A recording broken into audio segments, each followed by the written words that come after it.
Welcome back, NFL fans. Week number 2 spread pick show here. So week 1 did not go as planned. I went 7-9, but week 1's always tough, and there were some games that I don't think anybody really envisioned happening, where the Broncos lost to the Seahawks, the 49ers lost to the Bears, the Titans lost to the Giants, and you had the Colts once again crapping the bed and tying the Houston Texans, so that was not expected. But luckily, Survivor for me is still alive. A lot of people lost Survivor week 1 by taking either the Colts or taking the Niners. I saw a lot of people in my league had that. So yes, I'm still alive. Took the Ravens against the Jets, and the Jets put up no fight whatsoever.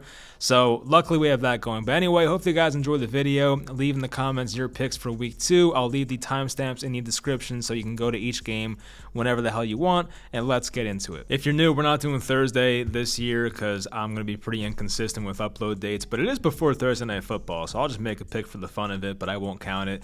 I think the Chiefs are -4. I would take Kansas City. I think they're not much better, but they are home. It's a home opener. I mean, the Chargers are without Keenan Allen. Definitely hurts them. And Kansas City's offense was rolling last week, so I'll just take them. The first Sunday game, 1 o'clock, is the Jets at the Browns. The Browns are -5.5. Now, I'm not going to sit here and act like the Browns were that impressive last week. I know they got out to like a 20-7 lead or something against Carolina, which is not that impressive in its own right. And they should have and almost blew that game, but the Jets are in such a position where they are just not even looking like a real NFL team. I mean, the Jets' defense is not awful, and it's not like the Browns' offense is that great, but as long as Cleveland has some run game in this one, which they should, they ran all over Carolina, and their run defense is probably as good as the Jets, so I don't see why not. It's just the Jets' offense that is scary for me. I just can't pick them. I have not heard any news of a quarterback change, so I'm guessing it's Joe Flacco once again, and I just think that with the Jets' offensive line and their problems, especially with the tackle position, having Myles Garrett and having Jadeveon Clowney come after Joe Flacco, who can't move, it's a recipe for disaster. So I will take the Browns -5.5. Next, we have the Washington Commanders at the Detroit Lions. The Lions are 2.5-point favorites at home. So both teams looked, I guess, kind of better than I thought they would last week. I did pick the Lions to cover, but that was kind of garbage time. But Carson Wentz looked a lot better than I thought he would, and maybe I'm going off 1 week here, but I'm going to take Washington to cover the 2.5, and I think they're alive to win the game, of course. Now, if Wentz all of a sudden looks like crap the next week, I would not be shocked. But if Wentz plays somewhere like he did last week against this secondary of the Lions that is not very good, then I think the Commanders can put up some big passing numbers. We also saw Philly run all over the Lions last week, and Antonio Gibson looked pretty good against the Jaguars last week, so maybe their run game will be good. And both offensive lines are pretty underrated, but Washington can probably run the ball and pass the ball effectively in this matchup. I do think Washington has a better defense overall. They will generate more pass rush than the Lions will, and Wentz versus Goff is close, but I feel like at their best, I would probably take Carson Wentz. So I'm going to take the Commanders here, +2.5. Next is the Tampa Bay Buccaneers at the New Orleans Saints, and the Saints are +2.5 at home here, so Tampa's favorite on the road. This one is really genuinely tough to pick. I really don't know where to go here. I think I can make arguments for both teams. We know about the Saints' recent success in the regular season versus Tom Brady, so that, of course, is well documented. But Tampa has Tom Brady. They have a really good pass rush. The thing with Tampa is, though, they are dealing with injuries, as we know. The offensive line, Mike Evans has not practiced yet, and this is coming out Thursday. I'm sure he will play, but even Julio's banged up. Chris Godwin's out now. I know this Buccaneers left tackle Donovan Smith went out at one point. I forget if he's playing this week, but that, of course, can impact it as well. And the Saints, while they didn't look sharp in the first half against the Falcons, they definitely turned it on in the fourth quarter. Michael Thomas started playing much better, so I'm going to go with the Saints. I don't feel great about it. I know Alvin Kamara is questionable for this game as well, so I don't know. It's a real tough one, but I'll just take the underdog that's at home. I think these teams are not equal, but I think the Saints are in the same neighborhood as the Buccaneers, so I'll take the underdog, the home team. I'll take the Saints +2.5. Here we go. The Carolina Panthers are at the New York Giants, and my Giants are favorites, which you don't see very often. 2.5-point favorites at home. So this is tough because if I was picking this one before last week, I would have thought Carolina would win this game, or at least it would be very close, which the spread implies it will be a close game. I'm going to take Carolina, but hopefully this is like a trend because last week I took the Titans and the Giants won, so hopefully we do that again. But I feel like with Carolina, they can have Christian McCaffrey in so many mismatches with the Giants linebackers because the Giants linebackers cannot cover it all, and they made Dontrell Hilliard look awesome in the receiving game last week, which is all you need to know about that. The Giants may in fact get their 5th overall pick, Kayvon Thibodeau, back. That would be awesome for their pass rush, but I think Baker in the passing game can do enough. The Giants cornerback too is out for this game, Aaron Robinson, so you might see another Robbie Anderson deep touchdown here. So definitely some concerns. And Carolina's defense, I mean, they're very talented, very young, but they can get the job done. And seeing how well Saquon played last week, they're probably going to make Daniel Jones beat them, and I don't know if that's going to work. So with that said, I will take Carolina, but hopefully the same thing as last week happens. Next, we have the New England Patriots at the Pittsburgh Steelers, and for the past, 20 years, this was a great matchup with Ben Roethlisberger, Tom Brady. Now it sucks. This is not a matchup I'm looking forward to watch here. The over-under is 40.5, so it should be a low-scoring game, and I can see why. Neither offense looked good at all last week. I know Pittsburgh got the win, but their offense did not look that great. So anyway, the only way I can see the Patriots winning this game is if the Patriots run the ball very effectively with Stevenson and Harris, which obviously could happen. Their receiving back, Ty Montgomery, went on IR, I saw, but Pittsburgh, I think last year especially, had a lot of problems versus the run. I think they were last in the NFL, honestly. So if the Patriots can give it to Harris and Stevenson and they get like 5-6 yards a carry, then sure, the Patriots can win this game. But with Mac Jones' injury and the Steelers' defense looking very good, especially against the pass, I'm going to take Pittsburgh. I mean, their offense is not very impressive. Najee Harris is banged up, and the Steelers' offensive line's not much better from what it was last year, but I just have more faith in like Mitch Trubisky buying time and running around and trying to make plays on broken plays. And I don't know, Pittsburgh just has a better defense, I think, right now. I know the TJ Watt injury sucks, but Pittsburgh's defense is still good, so I'll take Pittsburgh +1 at home. Next, we have the Indianapolis Colts at the Jacksonville Jaguars. The Colts coming off their horrendous tie against the Texans, and the Jaguars almost got themselves a win in Week 1, but the Commanders came back and won that game. So the spread's only 4 in favor of the Colts on the road. I mean, I expected it to be at least 7, so I'm a bit surprised here. Maybe I'm kind of overrating the Colts. I know DeForest Buckner has not practiced, and same with Michael Pittman. So those guys, of course, if they're out, is going to be a huge loss for the Colts offense and defense. And also Shaquille Leonard, the linebacker, he missed last game, formerly Darius Leonard. So if those 3 guys are out, those are some of the top 5 players on the Colts. So if those guys are out, I can see why the spread's so close, but I'm not going to try and like big brain myself here and like just overthink it. Once I saw -4 Colts coming off their tie and getting embarrassed, I'm taking the Colts -4. Of course, I could be wrong. Jacksonville's home, and their offense looked good at times last week, and if Travis Etienne didn't drop so many balls, they could have won that game, obviously. So we did see Jacksonville's secondary break down at times last week, well, a lot of times. So if Matt Ryan can get some type of protection in this game, then hopefully he can find some guys. Just hopefully this time Matt Ryan's receivers catch the damn ball, which was a problem last week. But if Pittman's out, that's concerning. But even if just Jonathan Taylor might have 25 carries for 150 on his own. So I'll take the Colts, but the line's very fishy. Next, we have a game that I'm pretty intrigued by. The Miami Dolphins are on the road at the Baltimore Ravens. The Ravens are -3.5.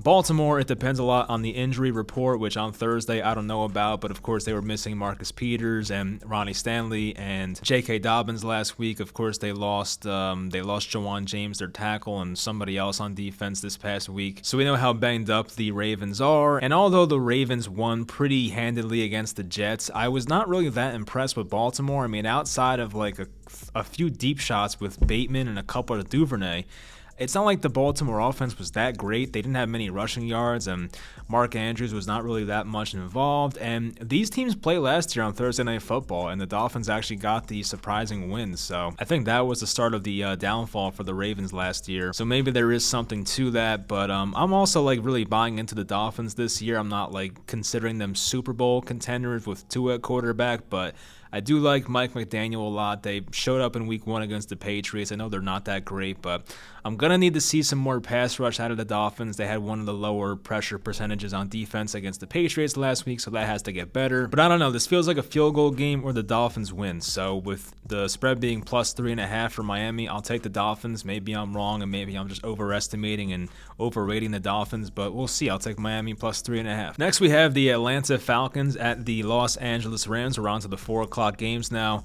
So the Rams are a minus 10.5, and I feel like anybody's going to look at this game and go, oh, Sean McVay, coming off that loss, extra days to prepare, smash the Rams, right? But I just don't want to go that route. I feel like most people will go that route, and honestly, Atlanta was pretty impressive. I know they blew a 2-touchdown lead in the fourth quarter in typical Falcon fashion, but the fact that they were up 26-10 to a Saints team that I think most people expect to be a playoff team this year is pretty impressive and should not go unrecognized. And the thing is, Atlanta last week, I know the Saints lost Teron Armstead. Their offensive line is not what it was the last couple of years, but the Falcons had 4 sacks last week and got a ton of pressure. So if they can do that against a Rams offensive line that just surrendered 7 sacks to the Bills, I know the Bills are, one of the best, and you look at the Falcons, they're not at that level, but giving up 7 sacks and seeing how bad the left tackle spot was with Noteboom for the Rams, I mean, that definitely has to be concerning. So I think Atlanta can probably keep this game close enough. I could be out thinking it, and maybe I'm wrong. Of course, I'm not going to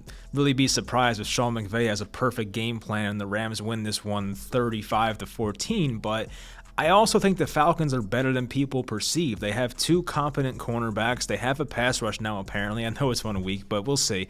But, it's 10.5 points, so I'll take Atlanta plus 10.5. I still think the Rams win the game, though. Next, we have the Seattle Seahawks at the San Francisco 49ers. I guess the books didn't care what happened last week. San Francisco is still getting a lot of respect. They're a minus 10 here at home. So, yeah, of course, Seattle, it's coming off a short week, and they're coming off a really, I guess you can call it emotional win against Russell Wilson and the Broncos. They really wanted that one. The fans wanted that one for sure. And the 49ers, though, they're coming off a week where they put up, 10 points or something. It was not very good. So the Niners' offense looked terrible, but, of course, you have to factor in the rain and how it was pretty much impossible to pass in that matchup. So I'm of the belief that the Seahawks very much overperformed and got lucky on Monday. I feel like it was a gift from the football gods to get 2 freaking goal line fumbles, in your favor, with Melvin Gordon and Javonte Williams fumbling on the one. That's not going to happen every week. So the Seahawks probably should have lost by 2 touchdowns last week. I don't think they're good at all.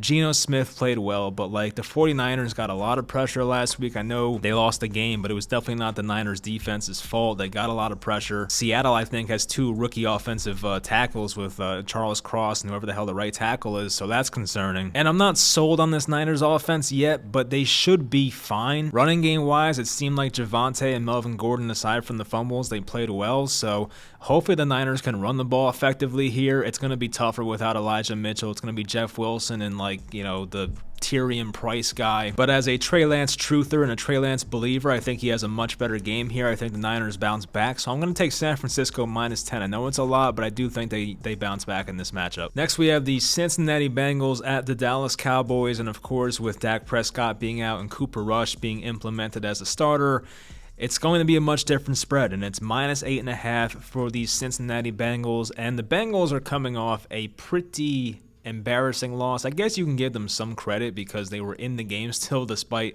losing the turnover battle 5-0. But if you're the Bengals, you got to get on track. You got to get right here, and I think they will in this matchup. The Bengals' run defense should be good enough. I think Dallas will try to lean on Zeke early, and once that doesn't work, I don't really trust Dallas's offense to get much going here, especially with their offensive line issues. We saw how great the Bengals pass rush was in the playoffs last year especially. So if they can take away the run game and take away CeeDee Lamb, I just don't know how Dallas really puts up that many points. And I do think Cincinnati, with what happened last week, will come out and try to put up a ton of points, obviously. So I think the Bengals can win this one 30-10 10, 30-13, that type of score. So I'll take the Bengals. Next, we have the Houston Texans at the Denver Broncos. The Broncos are a -10 at home. I love the Broncos here. I know -10, like 10 points is a lot, but I love the Broncos here. I think it's a great matchup for them. It's Russell's first game at home. Of course, it's a tough atmosphere to play at, especially with the altitude. And I think Denver's defense, they match up very well here. You put Surtain on Brandon Cooks, take him out the game, and like the Texans don't have much else going for them. And the Broncos, as I mentioned, they got very unlucky with the goal line fumbles. And you can run on the Texans. We saw Jonathan Taylor had, 31 carries for 160-something yards last week. So the Broncos should be able to run the ball. They should be able to pass the ball. Matt Ryan still had a ton of passing yards last week. So it's nice and all that the Texans tied. I just think they got kind of lucky there. So the Broncos, they should be much better than what they put up points-wise on Monday. So I think the Broncos win this one by a lot. I'll take them -10. Next, we have the Arizona Cardinals at the Las Vegas Raiders. And yes, I still can't stand the Raiders. Of course, my gut told me to go with the Chargers last week, and I talked myself into the freaking Raiders, and they still could not cover that game. So yeah, the Raiders are -5.5 in this one. The Cardinals looked atrocious last week. They looked like by far the worst defense in football. And although they pissed me off, I'm going back to the Raiders. I mean, looking at the Cardinals injury report, it is bad. There's a lot of guys like not practicing and a lot of guys who were very questionable for that game. Some important names too, like Zach Ertz, Trayvon Mullen, Kelvin Beachum, Rondale Moore, Justin Pugh, Rodney Hudson, J.J. Watt, even one of their starting corners, Marco Wilson. If those guys are even half of them remain out, it's going to be rough for the Cardinals defense once again. I think Derek Carr should have a great day in this one. Devontae Adams probably won't be covered in this one. And the Raiders are the home team, so we just saw the Chiefs just destroy them with their offense. I'm not saying the Raiders are at the Chiefs level, but there's no reason why the Raiders can't put up at least 30 points in this matchup. And if they do that, they can win this game 30-24, and they would still, win the spread. So I will take the Raiders. I'm never confident taking them, but I'm going to do it. It's the most logical pick here, in my opinion. Sunday Night Football, the Chicago Bears are at the Green Bay Packers, and the Packers are coming off an embarrassing loss. Of course, I love taking the Packers in those situations, and the Bears are coming off a win. So the Bears number might be a bit inflated here, and I just think Week 1 went in such different directions than what we expected here. I know the Packers were kind of in like a pick'em situation with the Vikings. It was not a big spread, but most people thought the Bears would lose by a lot, but they won the game. So maybe in the public's perception, the Bears did gain some respect, but watching that Bears offense, I was still not that impressed. Their biggest plays were just on broken coverages, the Dante Pettis play, the Equanimeous St. Brown play, former Packer, by the way. But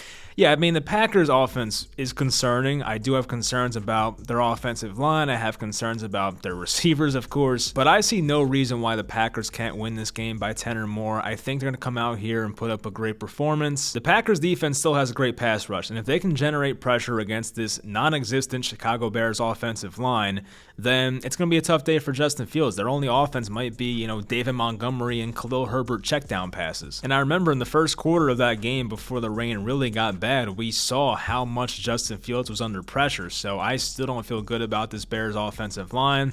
It'll be a lot of Justin Fields running for his life. And look, the Packers will bounce back. We know that. They're not going to lose this game. I just can't see that happening. So give me Green Bay -10. This week we have 2 Monday night games because we all love staying up late. So thanks, NFL. But yes, the Tennessee Titans are at the Buffalo Bills. It should be a pretty good matchup here. This is a 7-15 game, but the Bills are favored by 10. Wow, so I was expecting more of like a 7.5, but 10-point favorites here for the Bills. They are coming off extended rest. They are having their home opener, and I was not too encouraged by what I saw with the Titans last week, having watched the full Giants game, of course, but last season when these teams played, I know the Titans beat them in prime time, and Derrick Henry had like 150 yards and 3 touchdowns, but something looked a bit off about this Titans offense, especially the running game. I don't know if Henry's like 100% healthy. Someone said he might have a back injury, but Buffalo's offense is just so hard to stop. I want to take the Bills, but I just feel like 10 points is a lot. You know what? Give me Tennessee. I'm gonna say it's too many points. I mean, I hope the Bills go off. I have a lot of Bills in fantasy this year, but like I just think it's too many points. I think If it was like maybe 6.5 or 7, I would say sure, give me Buffalo, but 10 freaking points. I mean, once again, this is a matchup the Titans won last year. I know the Titans were better last year than they are now, but it still seems like too many. So I'll take the Titans plus 10. I don't feel great about it, but that's what I'll take here. And the 8:30 Monday night game is the Minnesota Vikings at the Philadelphia Eagles. This is a fun one because, the NFC is wide open this year. I feel like a lot of people, when they make like their sleeper picks or the sexy picks, they pick the Eagles or the Vikings to go to the Super Bowl. And I could see it. These teams definitely have the talent and definitely a weaker conference. So the Eagles are favored by 2 points at home here.